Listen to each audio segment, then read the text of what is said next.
এ বোঝাইলে বুঝিস না মন তুই কোন জঙ্গলের পাখি রে। আজ মন মোর চল চল রে,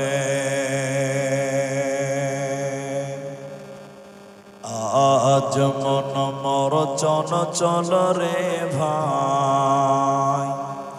ঝরে দুটি আখি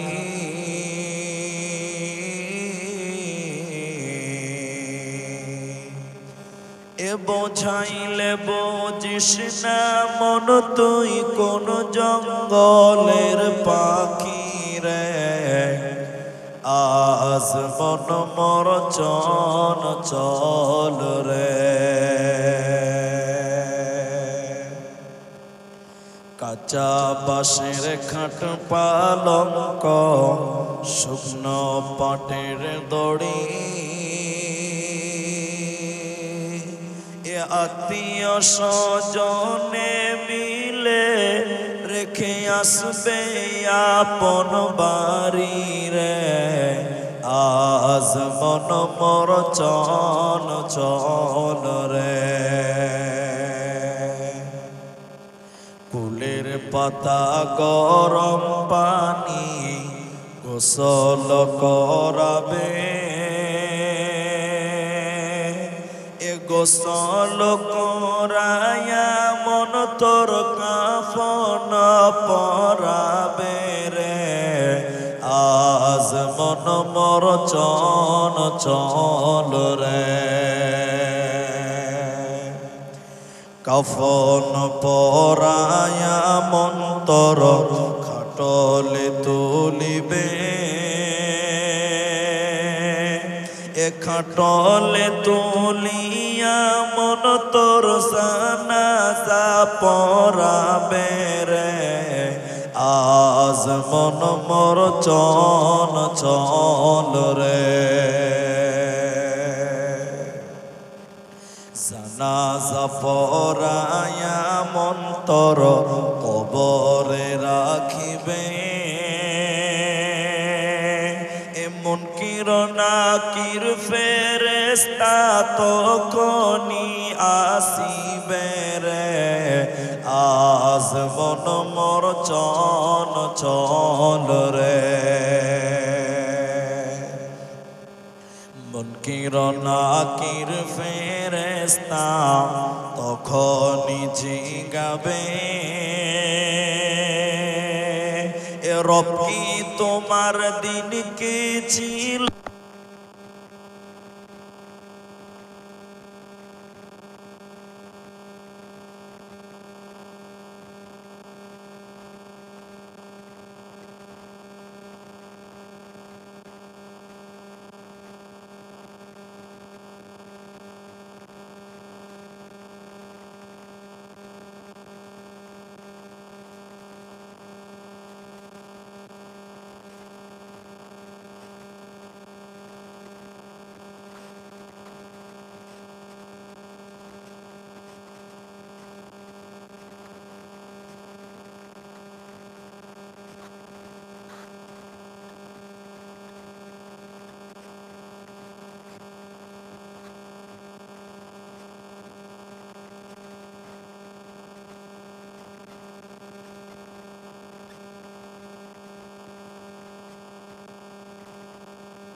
সবসময় অ্যাক্টিভ থাকবে, এত দেরি না হয়ে জেনারেটর বলাকেই বলছি। শ্রদ্ধেয় সম্মানীয় চলমান সভার যোগ্যতম সভাপতি, স্টেজে ওলামায়ে কেরাম, আমার সামনে ছড়িয়ে ছিটিয়ে বসে থাকা দিনদার ইমানদার মুমিন ভাই সকল, দোয়ার কান্টারি মুরব্বী সমাজ, স্নেহের কচি কাছে, পর্দার অন্তরালে বসে থাকা মমেনা সলেহা মা ও বোনেরা, প্রাণ প্রিয় সোনাহান হরিরামপুর দক্ষিণ দিনাজপুরবাসী, সর্বাগ্রে সে মহান আল্লাহ তাবারাক ওয়া তাআলার প্রশংসা জ্ঞাপন করি যে আল্লাহ তাবারাক ওয়া তাআলা আমাদেরকে এক মাদ্রাসা কেন্দ্রিক আয়োজিত মাহফিলে বসিয়ে কোরআন এবং হাদিসের আলোচনা করার, আপনাদের শ্রবণ করার যিনি তৌফিক ইনায়াত করেছেন, সেই মহান মনিবের দরবারে শুকরিয়া আদায় করি। আমরা সকলে একবার বলি আলহামদুলিল্লাহ। দরুদ ও সালাম বর্ষিত হোক শেরকারে কায়নাত তাজদারে মাদানী নবী কুল শিরোমণি ইমামুল আম্বিয়া নবী মক্কি নবী মাদানী নবী আহমদ নবী মুহাম্মদুর রাসূলুল্লাহ সাল্লাল্লাহু আলাইহি ওয়াসাল্লাম। আল্লাহুম্মা আমিন, আল্লাহুম্মা সাল্লি আলাইহি, আল্লাহুম্মা বারিক আলাইহি। মোহতারাম ভাইও, আজিজ ও বুজুর্গ দোস্ত, কুরআনুল কারীম সূরা আনফাল থেকে ৩ নম্বর আয়াত এবং সূরা গাশিয়া থেকে একটি আয়াত, হাদিসে নববী থেকে একটি মাত্র হাদিসের টুকরো পাঠ করেছি। উল্লেখিত আয়াত এবং হাদিসকে কেন্দ্রবিন্দুর মধ্যে রেখে সংক্ষিপ্ত বিবরণ রাখার চেষ্টা করব ইনশাআল্লাহুল আজিজ। আলাইহি তাওয়াক্কালতু ওয়া ইলাইহি উনীব। আমি খুব লম্বা আলোচনা করতে পাবো না, 2 ঘন্টা থেকে আধা ঘন্টা শেষ হয়ে গেছে, আর আছে 1.5 ঘন্টা। আবার এটা মাদ্রাসার জালসা, আমি মেন টাইম নিয়েছি আলহামদুলিল্লাহ, ওই দিকটাও খেয়াল রাখতে হবে। আমি কোরআন এবং হাদিস থেকে একটি সাবজেক্ট আপনাদের সামনে তুলে ধরার চেষ্টা করব। যদি আপনারা সঙ্গী হন, যদি আপনারা সাথী হন, তো আমার আজকের আলোচ্য বিষয় হলো কিয়ামতের দিন 7 শ্রেণী মানুষকে আল্লাহ স্থান দিবেন তার আরশের নিচে। তারা কারা? 7 প্রকার মানুষকে আল্লাহ আরশের নিচে স্থান দেবেন। এ মর্মে হাদিস নিয়ে আপনাদের সামনে আলোচনা করব ইনশাআল্লাহ। আমরা মানুষ দুনিয়াতে যত নামাজ রোজা দান খয়রাত ভালো কাজ করি, তার পেছনে একটি মৌলিক উদ্দেশ্য বা কারণ থাকে। সেটি হলো আল্লাহর জান্নাত যাব, আল্লাহর জাহান্নাম থেকে বাঁচব। কিয়ামতের মাঠটা অনেক জটিল জায়গা, যে জায়গাতে কেউ হাসবে তো কেউ কাঁদবে। আমরা যখন কিয়ামত নিয়ে আলোচনা করি, সাধারণত মানুষেরা ভাবে কিয়ামত মানেই দুঃখের ব্যাপার, কিন্তু টোটালটাই ভুল।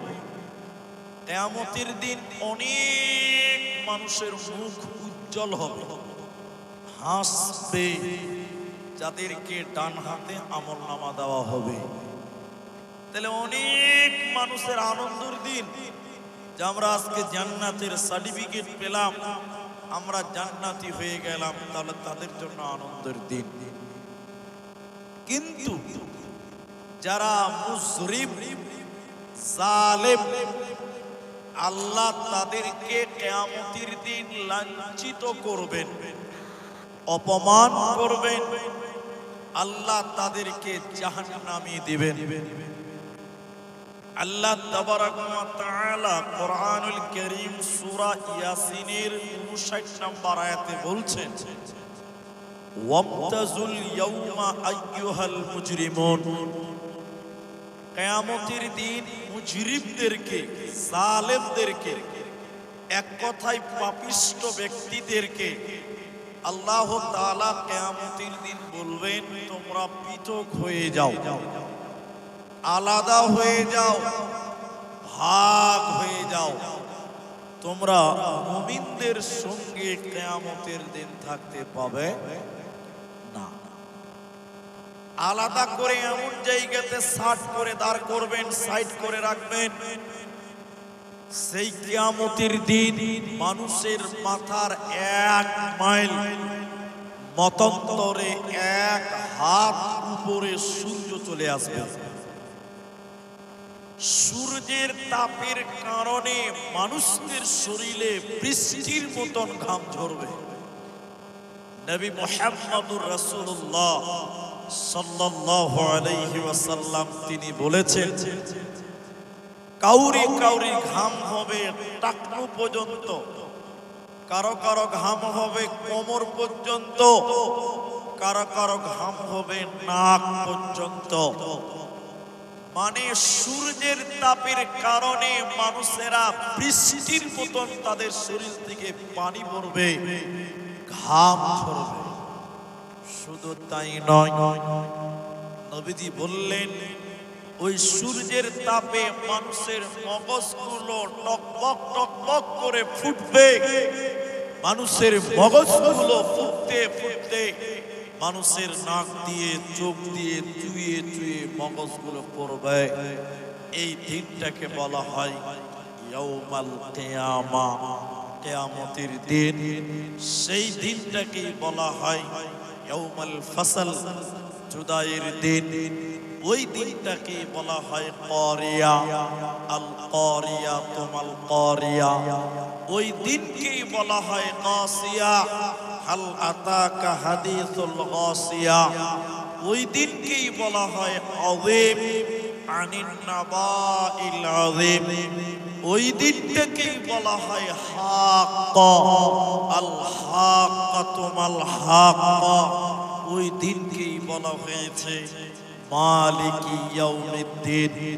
একটাই কিয়ামতকে আল্লাহ বারবার বারংবার বিভিন্ন জায়গায় বিভিন্ন ভাবে আল্লাহ তুলেছেন। যেদিন মানুষেরা সূর্যের তাপের কারণে মানুষের মগজ বলবে, নবীজি বলছেন সেদিনও মানুষদের বাঁচার পথ আছে। ওই দিনও মানুষদের বাঁচার পথ আছে। আল্লাহ নবী বললেন, 7 শ্রেণী মানুষ, 7টি আমল করনেওয়ালা মানুষ, যাদেরকে আল্লাহ আরশের নিচে স্থান দেবে, রহমতের ছায়া, বরকতের ছায়া, যাদেরকে সূর্যের তাপ স্পর্শ করতে পারবে না। একবার বলুন সুবহানাল্লাহ। 7 প্রকার মানুষ। সহিহ বুখারীতে 660 নম্বর হাদিসে স্পষ্ট করে আল্লাহ বললেন, 7 শ্রেণী মানুষকে কিয়ামতের দিন কোনো চিন্তা থাকবে না, ওরা আল্লাহর আরশের নিচে স্থান পাবে। নবীজি বললেন, যেদিন কিয়ামতের মাঠ অনুষ্ঠিত হবে, মানুষেরা নফসি নফসি, নবীগণেরাও নফসি ইয়া নফসি করবে। যেদিন মানুষেরা উলঙ্গ হয়ে যাবে, খাতনাবিহীন থাকবে, মানুষের মাথার উপরে যখন সূর্য চলে আসবে, মানুষদের পরনে কোনো জামা থাকবে না, মানুষদের মাথায় কোনো ছাতা থাকবে না, মানুষদের পায়ে কোনো জুতা থাকবে না, স্যান্ডেল থাকবে না, উলঙ্গ শরীরে যখন সূর্যের তাপ লাগবে তখন তাদের দেহটা পুড়ে যাবে, চামড়াগুলো ঝলসে যাবে, পুড়ে যাবে, মগজগুলো ফুটবে। নবীজি বললেন সেদিন একটা ছায়া থাকবে, ওই ছায়াটার নাম আল্লাহর আরশের ছায়া, ওই ছায়াটার নাম আল্লাহর রহমতের ছায়া, ওই ছায়াটার নাম আল্লাহর বরকতের ছায়া। ওই ছায়াতে আমার আল্লাহ 7 শ্রেণী মানুষকে স্থান দেবে, 7 প্রকার মানুষকে আল্লাহ জায়গা দিবে। ওদের কিয়ামতের মাঠে কোনো চিন্তা রবে না, রবে না, রবে না। ওই 7 জনের ভিতরে প্রথম নাম্বার নবী বললেন আল ইমামুন আদিলুন, ন্যায় পরায়ণ নেতা, আদর্শবান নেতা, আদর্শবান ইমাম, ন্যায় পরায়ণ ইমাম। যে বিচারক, যে নেতা চরিত্রবান হবে, আমানতদার হবে, আল্লাহ ওয়ালা হবে, যে বিচার করনেওয়ালা বিচারক ভালো হবে, পরেজগার হবে, আমানতদার হবে, মানুষদের উপরে জুলুম করবে না, এই রকম নাই বিচার করনেওয়ালা কি আল্লাহ তার আরশের নিচে স্থান দেবে, ওদের কোনো চিন্তা রবে না, রবে না, রবে না।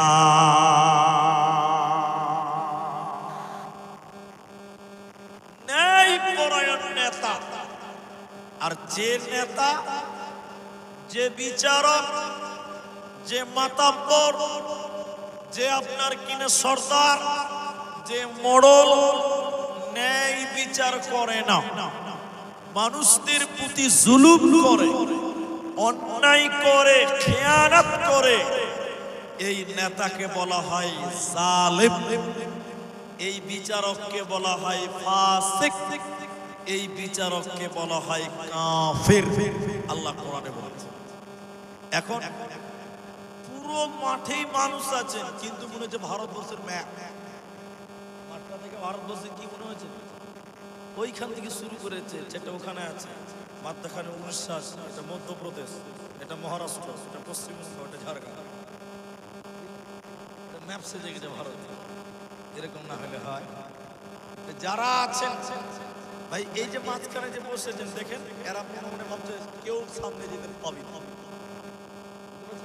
এরা এমন করে বসেছে পেছনে যে আসবে আর তোরা কার সামনে যেতে দিব না, তোরা পেছনে দেখেন, দেখেন পেছনে তাকিয়ে দেখেন একদম লাইন। ভাই আপনারা সামনের দিক থেকে বসেন না, এরা বুঝে কম মানুষ। আমি কি বলতে চাই যারা বুঝতেই পারছি, সামনের দিক থেকে বসতে হয়। আপনি যদি এইভাবে বসেন তো পেছনে লোকটি কি করে সামনে আসবে বলেন? একটু আগে সামনে আসেন ভাই, আল্লাহ রাস্তা আসেন। আল্লাহ, আমি প্রথমেই বলেছি না যে উঠতে যেন না হয়, ভাই বলেন মাশাআল্লাহ, অনেকে বুঝে গেছে যে পরিষদ কি বলতে চাইছি। আরে এই জায়গাটা আমার চিনা জায়গা, আমি বহুত আগে এসেছি, তখন আমার দাড়ি ছিল এতখানি, এতখানি এতখানি দাড়ি ছিল, তখন এই গ্রামে এসেছে। তখন হরিরামপুরের লোক আমার কত চিনত না, তখন এই সুনাহানের লোক আমাকে চিনেছে। তাহলে আপনাদেরকে ভালো কম বাসি না। হ্যাঁ, কিছু লোক উঠলো, পেছনের লোক বলছে পুলিশের যতই বলো তোমার কথা শুনবো না। খাতামাল্লাহু আলা কুলুবিহিম, আল্লাহ যদি অন্তরে মোহর মেরে দেয়, বক্তার কথায় কাজ হবে। যে আলহামদুলিল্লাহ মাশাআল্লাহ, অনেকে উঠলেন, অনেকে ধৈর্য ধরে বসে আছেন। বলবি তো বলবে, ওরা ভালো খুব বুঝে ভাবে। তো এবার আপনাদেরকে আমি আমার বক্তব্য ফিরে গেলাম, আমার দিকে দেখে। তাহলে যে বিচারক গ্রামের মোড়ল হতে পারে, সর্দার হতে পারে, পঞ্চায়েতের প্রধান হতে পারে, মেম্বার হতে পারে, যেই বিচার করেওয়ালা, দশের লোক, দশের মাথা মানে ইমাম, যে ইমাম মানে মসজিদের ইমাম লয়, এখানে ইমাম মানে মসজিদের ইমাম সাহেবকে বুঝানো হয়নি। তো এই বিচার করনেওয়ালা যদি সঠিক হয়, আল্লাহ নবী বলছেন কিয়ামতের দিন আল্লাহ তাকে আল্লাহর আরশের মেহমান বানিয়ে নেবেন। একবার বলুন সুবহানাল্লাহ। কিন্তু আপনারা বলুন তো ভাই, ভয় করবেন না, সত্য করে বলেন, এখনকার যারা বিচারক, বিচার করনেওয়ালা, ভালো বিচার করছে না অন্যায় করছে? ভয় পেয়েছেন না কিছু ভাই? সঠিক হয়েছে এলাকার নেতা যারা, আমি কাউকে চিনি না, কে কোন নেতা আছে আমার দেখার দরকার না। আপনারা খালি বলেন নেতারা আমানতদার না খিয়ানতকারী, ভালো না খারাপ, এটা বলেন বাস। ভয়ে ভয়ে বলছে, পরিষ্কার করে বলছে না। জি, যে নেতা খিয়ানতকারী আল্লাহ নবী বলেন ওই নেতা আল্লাহর আরশের নিচে স্থান পাবে না। আমার এখানে আছে, সব রেডি করা আছে, এটাকে আমি ছাড়ছি না, আমার পাশেই রাখি। খবরের কাগজে বেরিয়েছে, খবরের কাগজে ছেপেছে কোন এক নিউজ পেপার, আমি তার নামটা নিব না, পরে আমার কেস খেয়ে যাব। তার নাম নিলে পেপারের নাম লিখেছে যে আমাদের এলাকার নেতা গরিবের পায়খানা খায়। বলুন না কি খেয়েছে? বলে না কি পায়খানা খাওয়া যায় না, পায়খানা তো খেলে যায়। তার মনে মনে ভাবছে যে খেতেও পারে, এত কি বিশ্বাস নেই? এরা কাল কাতরা দিবেন তাও খেয়ে, ঠিক বললাম না? বলে এদের আমানতদারিতা আছে। কাগজটা পড়লাম, খবরটা টোটাল পরে দেখলাম আসলে পায়খানা খায় না। নরেন্দ্র মোদী পায়খানা ঘর দিয়েছে, ওগুলো খেলে। আপনার দিকে লোক পায়খানা খায়, ওই নেতারা পায়খানা ঘর খেয়ে নিচ্ছে না। জি ভাই, আল্লাহ নবী বলেন না, তুমি আমানতদার হও, তুমি খিয়ানতকারী হইও না। তোমাকে যে সরকার আমানত দিয়েছে গরিবের মালগুলো পৌঁছিয়ে দাও, ইন্দ্রাবাসের টাকাটা তুমি পৌঁছিয়ে দাও, গরিবের পায়খানার ঘরটা তুমি পৌঁছিয়ে দাও। তুমি যদি খিয়ানতকারী হয়ে যাও, ওগুলোকে যদি দাবিয়ে দাও, নবী বলেন তুমি আরশের নিচে স্থান পাবে না, আল্লাহ দেবে না, দেবে না। উমর বিন আব্দুল আজিজ মেম্বারে চেপেছেন শুক্রবার দিন। মেম্বার বুঝেন তো আপনারা, পঞ্চায়েতের মেম্বার নয়, মসজিদের মেম্বার। জি, খুতবা দেব। উমর বিন আব্দুল আজিজ রহমতুল্লাহ আলাইহি তিনি উঠেছে মেম্বারে খুতবা দেওয়ার জন্য মসজিদে শুক্রবার। আপনাদের মতন কিছু মুসল্লি আছে, একদিন বলছে আমিরুল মুমিনিন খুতবা পরে দিবেন, খুতবা পরে শোনা হবে, আপনার পাঞ্জাবিটা কেনে লম্বা, এইটার উত্তর আগে দেন, তারপরে খুতবা দেন। আপনারা বুঝতে পারেন? এবার সরকারি কাপড় সবাই পেয়েছে 3 হাত করে। ক হাত বললাম? উমর বিন আব্দুল আজিজের লম্বা 6 হাত হয়েছে। নিশ্চয়ই নেতা চুরি করেছে। কি বলছেন আপনারা? আমি 3 হাত পেয়েছি, তো ওরও 3 হাত হবে।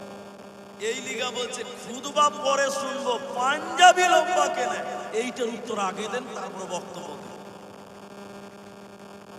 তখন উমর বিন আব্দুল আজিজ বলছেন এই উত্তর আমি দিব না, আমার ছেলে আব্দুল্লাহ দিবে। তার ছেলে দাঁড়িয়ে বলছে তোমাতে, এই লোকেরা তোমরা ভাবছো যে আমার বাপ চুরি করেছে, শোনো আমার বাপ পেয়েছে 3 হাত, আমি পেয়েছি 3 হাত, তা আমারটা আমার বাপকেই দিয়ে দিয়েছি, যা বাপ পুরাটাই পড়েলে, এরপরে যখন আসবে তখন আমি পড়বো। তোমরা ভাবিও না যে আমার বাপ চুরি করেছে। এখন আপনারা বলুন, ভয় করবেন? আপনাদের নেতা, দেশের নেতা, জনগণের নেতা যারা আছে না কেন, ওকে বলেন ওই নেতা 5 বছরে তো 2 তলা বাড়ি হলো, কি করে উত্তরটা দিতে পারবে? বলুন, দিতে পারবে? সব গরিবের ঘর, ইন্দ্রাবাসের টাকা, গরিবের পায়খানা ঘর। আমি ঠিক বললাম না? হ্যাঁ না বললাম? উপায় নেই। নবীজি তাই বললেন, শোনো কিয়ামতের দিন 7 শ্রেণী মানুষকে আল্লাহ আরশের নিচে স্থান দেবে। যে নেতা ওমরের মতন হবে, আমানতদার হবে, এই নেতাকে আমার আল্লাহ আরশের নিচে জায়গা দিবে। কিয়ামতের মাঠ যতই জটিল হোক না কেন, ওর কোনো চিন্তা রবে না, রবে না, রবে না।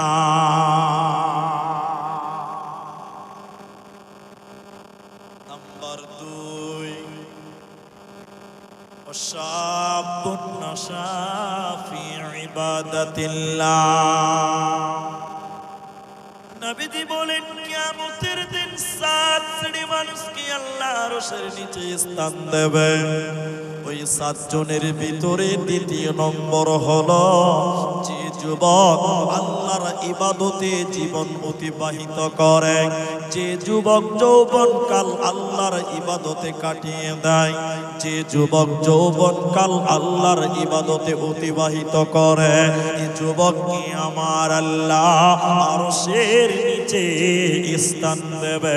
এই যুবকের কোনো চিন্তা রবে না, রবে না, রবে না।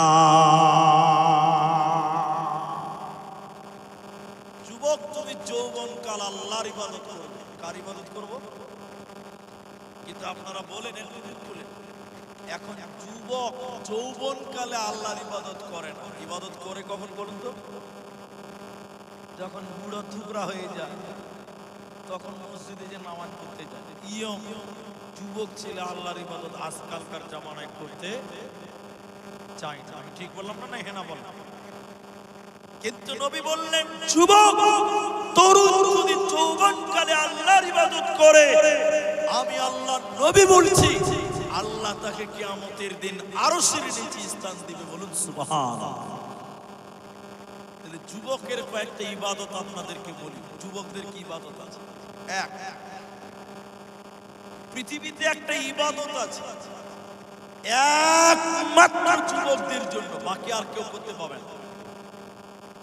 শিশুর জন্য মাপ, বৃদ্ধদের জন্য মাপ, নারীর জন্য মাপ, একমাত্র যুবকদের জন্য ইবাদত আছে শুধুমাত্র। আপনারা ইবাদতটার নাম জানেন? জানেন না? ওই ইবাদতটার নাম হলো জিহাদ। কি বললাম? এটা বলুন, কি বললাম? জিহাদ। জিহাদ অনলি ফর তরুণদের জন্য, যুবকদের জন্য।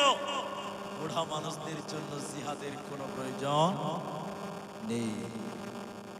এই জন্য যুবক যৌবনকালে শহীদের তামান্না তুমি নেবে, জিহাদের আকাঙ্ক্ষা করবে, আর আল্লাহর কাছে শহীদের মৃত্যু কামনা করবে।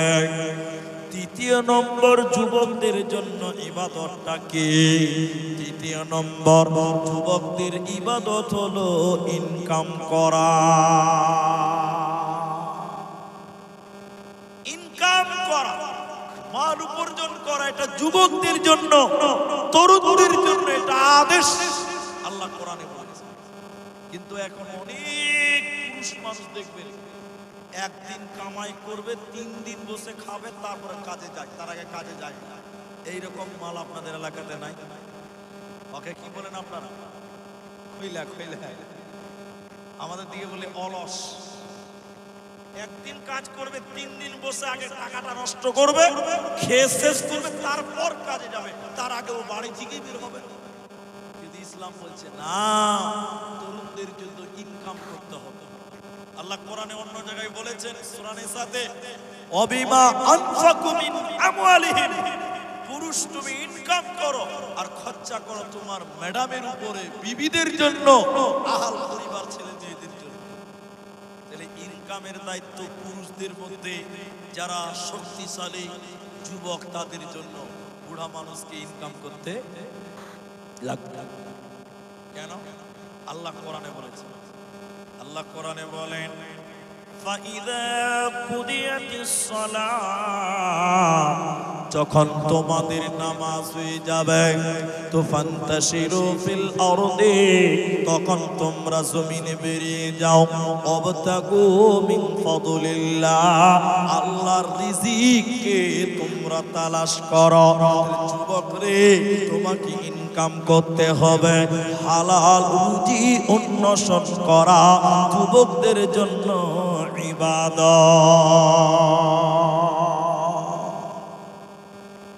নবীজি তাই সুসংবাদ দিলেন যে যুবক আল্লাহর ইবাদত করবি তো তোমাদেরকে আল্লাহ আরশের নিচে স্থান দেবে, তোমাদের কোনো টেনশন নেই, তোমাদের কোনো চিন্তাও থাকবে না। আরেকবার বলুন সুবহানাল্লাহ। আপনি কি ভাবছেন যুবকের মূল্য দেখবেন? আপনি এটা উদাহরণ দিলে বুঝতে পারবেন। এখান থেকে হরিরামপুর কত কিলোমিটার হবে? আড়াই কিলোমিটার, একদম কাছে। তো আমি তো এদিক দিয়ে এলাম, খেয়াল নাই। তা আমি যদি আপনাকে বুঝাচ্ছি, দেখেছি হরিরামপুরের বাজারে একটা ডাবের দাম কত আপনারা কেউ জানেন? 50 টাকা। একটা ডাবের দাম কত? 50 টাকা পাওয়া যায়, উপরেও আছে। কিন্তু এরপরে আপনাদের জিজ্ঞাসা করলে উত্তর সবাই দেন, একটা নারকেলের দাম কত ভাই? নারকেলের দাম 50 টাকা, 25 টাকা, 30 টাকা। কিন্তু একবার নিজেকে জিজ্ঞাসা করেন বিবেককে, একটা ডাবের দাম 60 টাকা, 50 টাকা, 70 টাকা, নারকেলের দাম মাত্র 30 টাকা। তার মানে হলো ডাব হলো কচি যুবক, আর নারকেল হলো বুড়া থুপি মা। কথা বুঝতে পারছেন?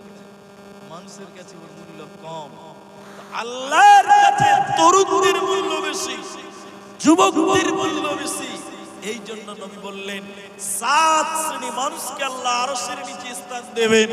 তার মধ্যে 2 নম্বর হলো যুবক, যে যুবক যৌবন কাল আল্লাহর ইবাদত করে। অন্য জায়গায় নবী বলেন শোনো, কিয়ামতের দিন বনি আদমের ছেলে মেয়েদেরকে 5টা কথা জিজ্ঞাসা করা হবে, 5টা প্রশ্ন করা হবে। আমি 5টা বলবো না, একটাই বলছি, শুনে নাও। আল্লাহর নবী বলেন শুনে নাও, ওয়া আন শাবাবিহি ফিমা আবলাহু। নবী বলেন যুবককে বলা হবে তুমি তোমার যৌবনকালের সময়টা কিভাবে অতিবাহিত করেছ। যুবক রে, যখন তুমি যৌবনকালের হিসাব দিতে পারবে না, আল্লাহর নবী বলেন লা তাযালু কদমা ইবনে আদম, কিয়ামতের দিন আল্লাহ এক কদম জান্নাতের দিকেও যেতে দেবে না। অতএব যৌবনকালে আল্লাহর ইবাদত করো, আল্লাহ তোমাকে জান্নাত দেবে, আল্লাহ হাসরের মাঠে আরশের নিচে স্থান দেবে। অতএব যুবক রে, তুমি আল্লাহর পথের পথিকে হয়ে যাও, নচেত বাঁচার উপায় রবে না, রবে না, রবে না। দিনের তরি যাই রে ডুবি এসে ধরা হাল, দিনের তরি যাই রে ডুবি এসে ধরা হাল। এসো যুবক এসো সেবক এসো মায়ের লাল, এসো যুবক এসো সেবক এসো মায়ের লাল। আজ মুসলমানকে যাই না চেনা তার কাটিং শাটিং এ, হালাল ফেলে মেতেছে সব মদারাফিং এ। জাতি কুসবেদের হাতে হলো রে পয়মাল, এসো যুবক এসো সেবক এসো মায়ের লাল, এসো যুবক এসো সেবক এসো মায়ের লাল।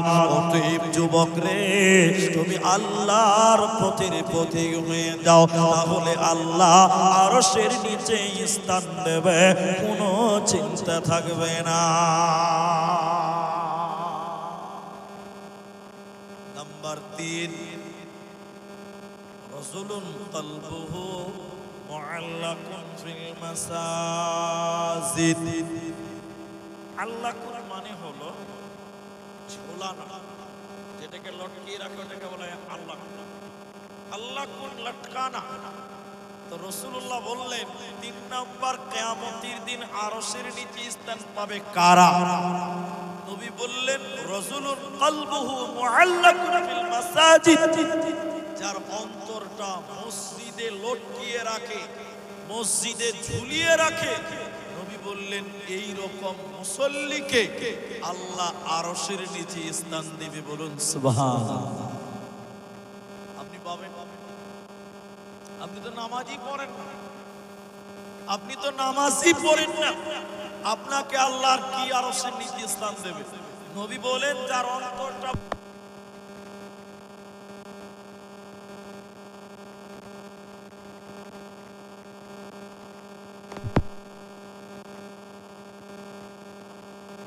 দিয়েছে, বুঝতে পারছেন? তাহলে মসজিদের সঙ্গে যার সম্পর্ক আন্তরিক, যারা মসজিদের সঙ্গে সম্পর্ক ভালো রাখে, নবী বললেন তাদেরকে আল্লাহ আরশের নিচে স্থান দেবে। এখানে এমন মুসলমান আছে এরা মসজিদের কয়টা ফ্যান আছে এটাও জানে। আমি ঠিক বললাম না? হ্যাঁ না বলেন? মসজিদে কোনটা সুইচে কত নাম্বার ফ্যান ঘুরবে অনেক মানুষ জানে না।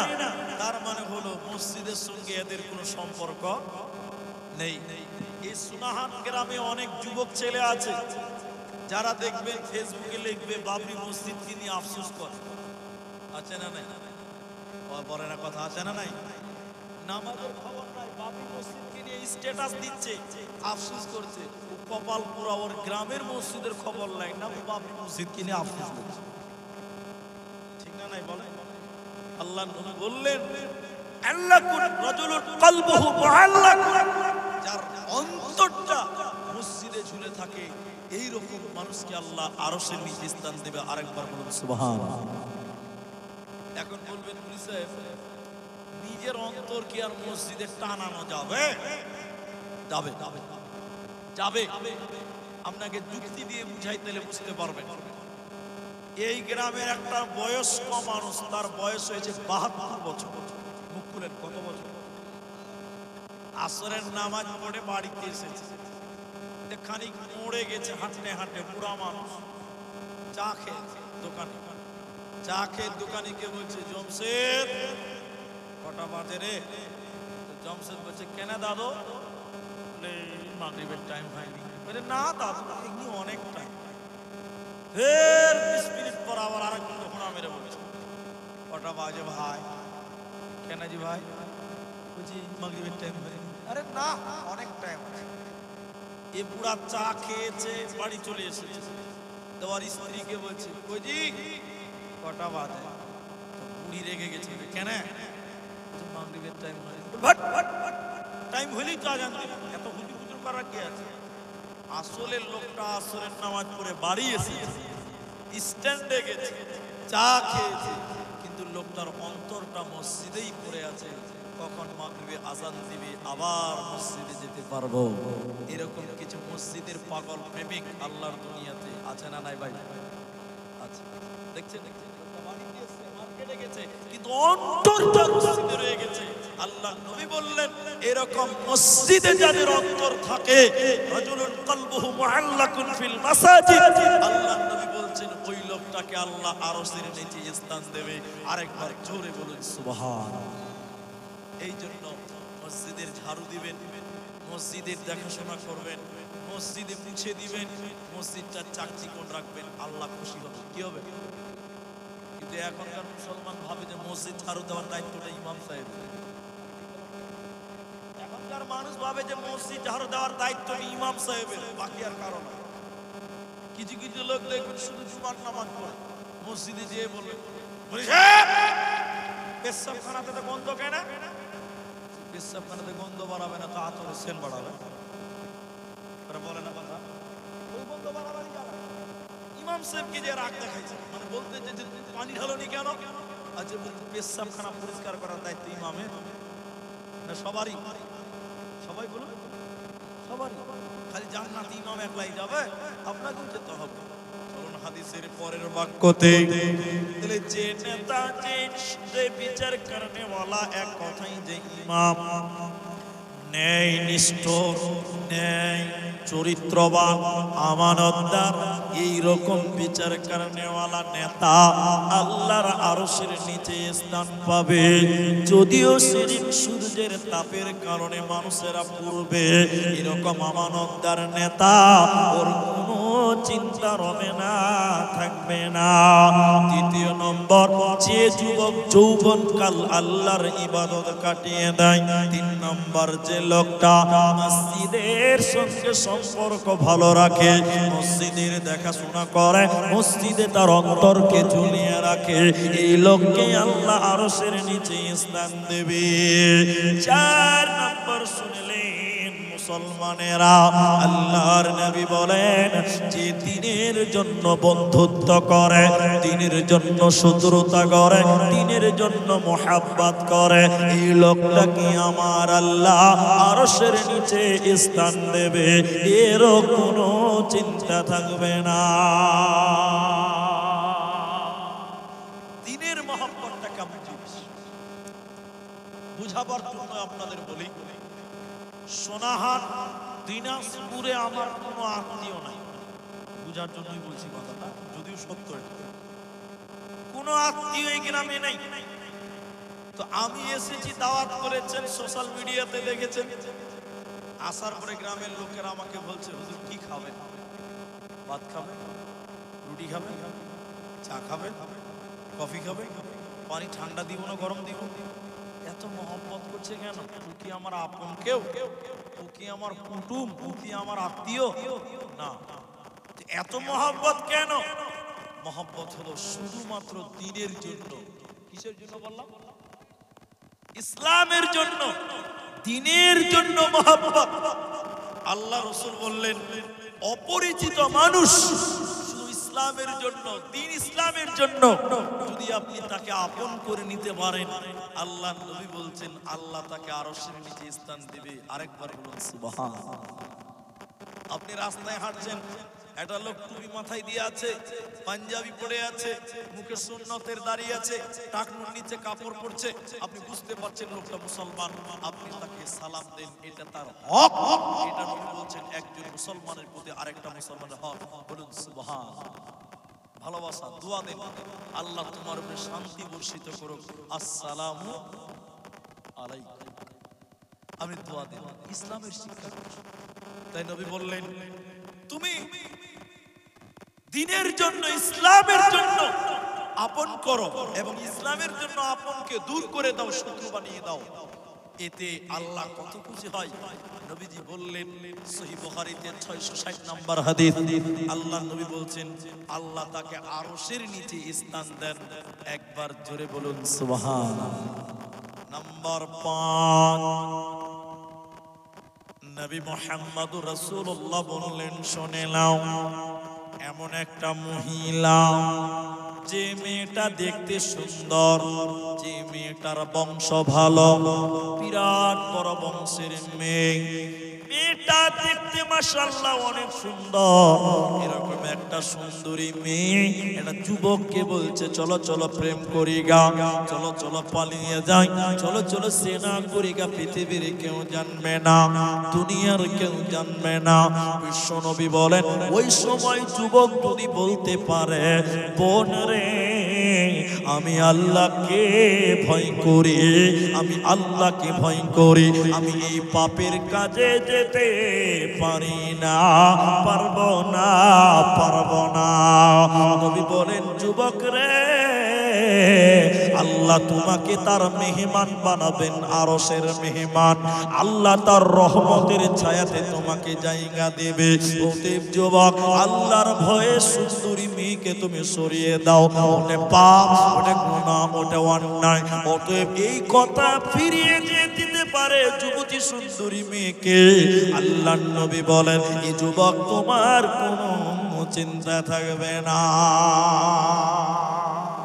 ছেলেদের চাইতে মেয়েদের লজ্জা বেশি, তাই না ভাই? মেয়েদের লজ্জা বেশি কিনা? কিন্তু বর্তমান যুগের মেয়েরা একটু বেহায়া হয়ে গেছে, যুগের সঙ্গে একটু বেহায়া। আপনাদের দিকে হয়তো নাই, আমাদের দিকে আছে, তাই বলছি। এখনকার মেয়েরা জিন্সের প্যান্ট তাও পরে দিচ্ছে, আমার দিকে পড়ছে, বলছে যে এদিকেও জিন্সের প্যান্ট পরছে মেয়েরা, পরবে? হ্যাঁ, ওই যে পড়বে না, ডিজিটাল জামানা। কলকাতা শিয়ালদা স্টেশনের সামনে ওই বিগ বাজার আছে, একদম স্টেশনের সামনে, এখন আছে কিনা জানি না, আমি 8-9 বছর আগের কথা বলছি। তখন আমি নতুন নতুন কলকাতা গেছি, আমাদের দূর, আসাম থেকে অনেক দূর, তো দরকার হয় না আসতে, আমাদের গুয়াহাটি রাজধানী দিসপুর। তো বিগ বাজারের সামনে সকাল সকাল একটা যুবক ছেলে, একটা যুবতী মেয়েকে হাজার হাজার মানুষের সামনে ফল মার্কেটের পাশে একদম মেয়েটাকে জড়িয়ে ধরে আরো অনেক কিছু করছে, ওটা বলা যাবে না, কথা বুঝতে পারলেন? আমি বললাম, এইটার শহর।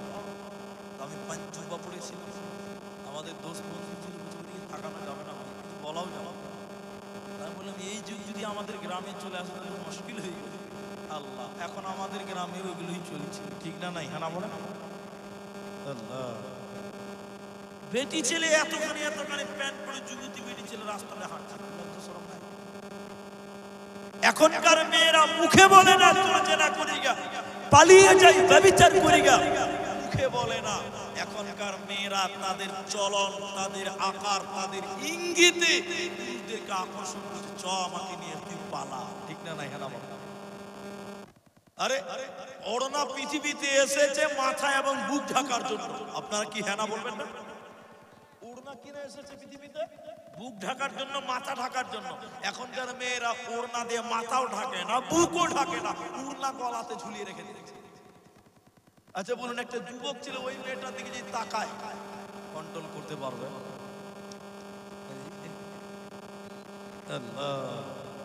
তাহলে নবী বললেন একটা সুন্দরী মেয়ে, বংশ ভালো, বিরাট বড় লোকের বেটি, দেখতে অনেক সুন্দর। মেয়েটা বলছে এই এই কেউ দেখতে পাবে না, আর বাকিটুকু বললাম না। তখন এই যুবক যদি বলতে পারে না ইন্নী আখাফুল্লাহ, আমি আল্লাহকে ভয় করি, আল্লাহ নবী বলছেন যুবক আল্লাহ তোমাকে আরশের নিচের মেহমান বানাবেন, বলুন সুবহানাল্লাহ। আমরা ভুলে গেছি। এখনকার মেয়ে থেকে সাবধান। এখনকার মেয়েরা মুখে বলে না, কিন্তু তাদের পোশাক, চলা ফেরা, ব্যবহার তোমাকে আকর্ষণ করছে। কিছু কিছু বোকা ছেলে ওগুলো দেখে পাগলা হয়ে যায়, ঠিক না? নাই বলেন আল্লাহ। এই জন্য নবী বললেন আত্তাকুদ দুনিয়া ওয়াত্তাকুন নিসা, দুনিয়াকে ভয় করো, নারীকে ভয় করো, নারী থেকে সাবধান। 6 নম্বর নবীজি বললেন শোনো, আল্লাহর আরশের নিচের মেহমান হবে কে? নবী বললেন যে গোপনে গোপনে দান করে। কেমন গোপনে দান করে? নবী বলেন তার ডান হাত দান করলো তো বাঁ হাত জানলো না, বাঁ হাত দান করলো তো ডান হাত জানলো না। আপনি বলবেন আব্দুর রহমান, ডান হাত দান করলে বাঁ হাত জানবে না, এটা কেমন করে হতে পারে? নবীজি এটা বলতে চাই নাই, নবীজি যেটা চেয়েছে সেটা হলো গোপনে গোপনে দান করো। গোপনে গোপনে যে ব্যক্তি দান করবে, আল্লাহর নবী বলেন ওই ব্যক্তিকেও আল্লাহ আরশের মেহমান বানাবেন, রহমতের ছায়া কিয়ামতের দিনে দিবে। ওই লোকটার কোনো চিন্তা রবে না, থাকবে না, থাকবে না। এখন ফতোয়া হলো, তাহলে কি প্রকাশ্যে দান করা যাবে না? যাবে, প্রকাশ্যেও দান করা যাবে। জিজ্ঞাসা করেন, আল্লাহ বলছেন আল্লাযীনা ইউনফিকুনা আমওয়ালাহুম বিল-লাইলি ওয়ান-নাহার সিররাও ওয়া আলানিয়াতান। আল্লাহ কোরআনে বলেছেন প্রকাশ্যে এবং গোপনে দুই ভাবেই দান করা। এরা বলে না কথা, কিন্তু গোপনে দান করা ভালো। কোন কোন ক্ষেত্রে প্রকাশ্যে দান করাও ভালো। যেমন আপনারা একমত হতে পারবেন কিনা আমি জানি না, কোন জায়গাতে প্রকাশ্যে দান করা ভালো? জালসাতে। আপনি বলবেন এটা আপনি বানিয়ে বললেন না, জালসাতে প্রকাশ্যে দান করাই ভালো। কেন? কি নিয়তে দিবেন? খালি নিয়তের ব্যাপার আছে। আমি আব্দুর রহমান 5000 দিব, আমার দেখে আব্দুর রহিম আমার দোস্ত 10,000। কথা কি বুঝতে পারলেন? এটা কি মাথা ঢুকিয়ে দিয়েছি? তার মানে মানুষকে উৎসাহিত করার জন্য, যেখানে জনগণ আছে ওখানে উৎসাহিত করতে হবে। তাইলে আমি যদি 2000 দিই, তাহলে আমার দোস্ত বলবে আরে ও 2000 দিয়েছে, আমি 2100 টাকা। আর আমি যদি গোপনে দিই, তাহলে ও তো 2500 টাকা, 2100 জায়গায় 1000ও দিতে পারেন। তাহলে দুটা লস হলো। লস একটা কি? নেকিটা দান কম, নেকি কম। দ্বিতীয় কথা লস কি? আপনার দেখে ও যদি বেশি দান করে আপনি একটা পার্সেন্ট পাবেন, আপনিও বঞ্চিত হয়ে গেলেন। বঞ্চিত হলেন না? এই জন্য জালসাতে এক কথায় জনসমাগম যেখানে আছে ওখানে প্রকাশ্যে দান করবেন, এই নিয়তে আমার দেখে আরো কেউ দিবে। মানুষকে উৎসাহিত করার জন্য প্রকাশ্যে দান করাও কখনো কখনো ভালো। আর যখন একাই থাকবেন, কেউ নাই, দান করার প্রয়োজন, তখন আপনি গোপনে দান করবেন। নবী বললেন গোপনে যদি দান করেন আল্লাহ এত খুশি, আল্লাহ তার আরশের নিচে স্থান দেবেন। বলুন সুবহানাল্লাহ। আমরা বুঝি না, আমরা অনেকে মনে করে যে নাম না বললে বোধহয় আল্লাহ কবুল করবে, এরকম মানুষও আছে, নাই? এই যে কয়েকদিন আগে এসেছিলাম হাতটায় আপনার নরদশ, এই জানি না পশ্চিম দিকে আছে নরদশ। আমি 10:30টাতে উঠেছি, বুঝলেন, 11:30টা বাজলো, মাজমা ভর্তি মানুষ হুজুর হুজুর করে দান দিচ্ছে। দান দিবে ভালো কথা, আমার বক্তব্য থামিয়ে দেবে, দোয়া করে, দোয়া করে, নাম বলে, নাম বলে দিল।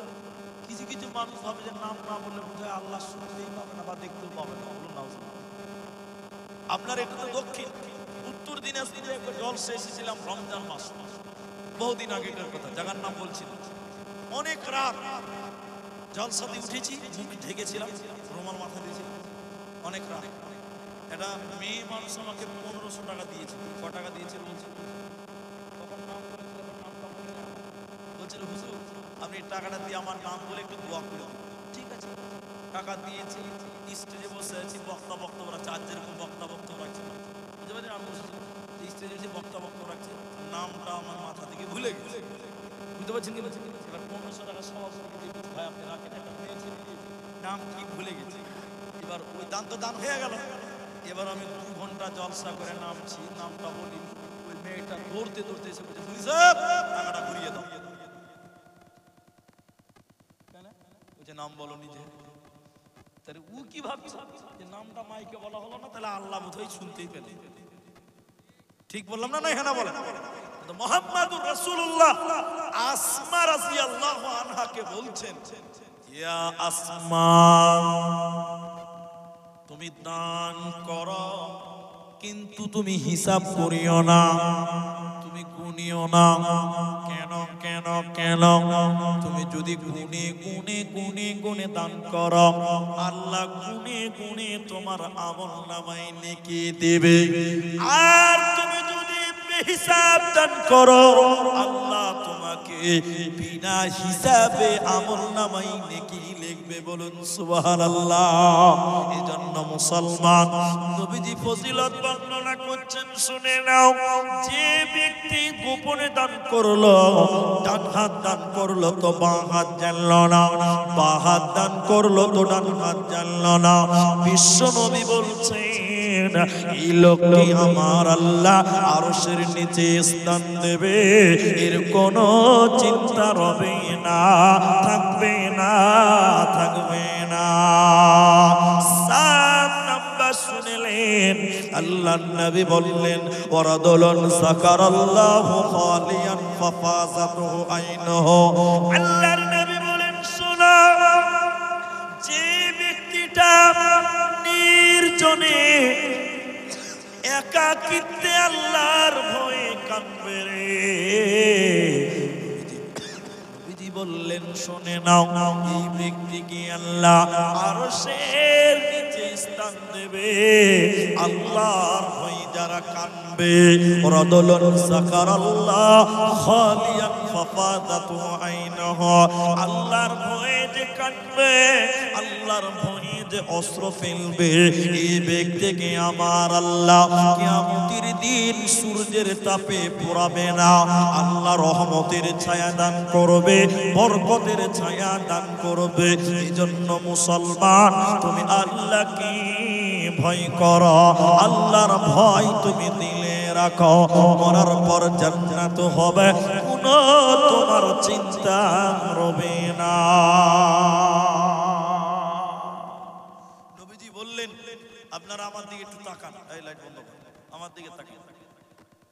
নবী বলছেন 3 শ্রেণীর চক্ষু আছে, 3 প্রকার চোখ আছে। চোখ চোখ